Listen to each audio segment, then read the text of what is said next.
Girtiyên ku ji doza PKK'yê di zindanan de ne yên li hemû girtîgehên Tirkiye û Bakurê Kurdistanê di greva birçîbûnê de ne. Li gor agahiyan zextên li ser wan her giran dibin û gelek ji wan jî sirgûnê cihê dûr têne kirin. Hêjî ji bo ku ew şerbê rawestandin dengê xelkê bilind nebûye. Girtiyên li zindanan ji bo ku ew şerbê rawestandin di çalakiyê de ne. Ew didin zanîn ku berxwedan ne tenê li Kurdistanê ye û li girtîgehan jî berdewam e û dê çalakî bi vî rengî berdewam bin. Devam edeceklerini söylemektedirler. Ji zêdeyî sed girtîgehên ku li Tirkiye û Bakurê Kurdistanê ne bi hezaran girtî bi daxwaza rawestandina şer û lêvegera pêvajoyê aştiyê çalakiya xwe berdewam dikin. Li gorî agahiyan hedek û daxwazên wan neyên qebûlkirin jî wê çalakî berdewam be. Awayekê tund li hemû zindanê Tirkiye û Kurdistanê êrişî ser girtiya berdewam dikin.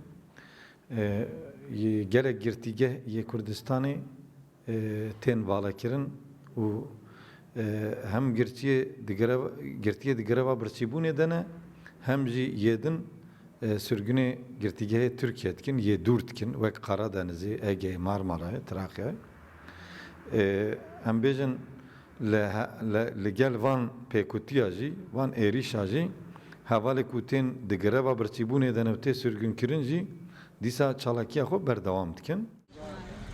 Wektê zanîn bi destpêka şerê li Bakurê Kurdistanê re girtin û bincavkirin jî zêde bibûn. Li gor agahiyan ji destpêka şer vir ve 10,326 kes hatibûn bincavkirin û ji van 3,387 kes jî hatine girtin. Her wiha beriya sê mehan hatibû ragihandin ku derdora 5,900 kes jî di çerçoveya doza kecekê de di girtîgehan de ne. Ji ber ku çalakiya li girtîgehan niha bavayekî dorveger di dome civak jê bê haye. Lê xuyaya de demeke nêz da wê rojeva Tirkiye bi rojiya mirinê ve rûbirû bimîne. Rawîn Stêrk, Rûdaw, Stenbol.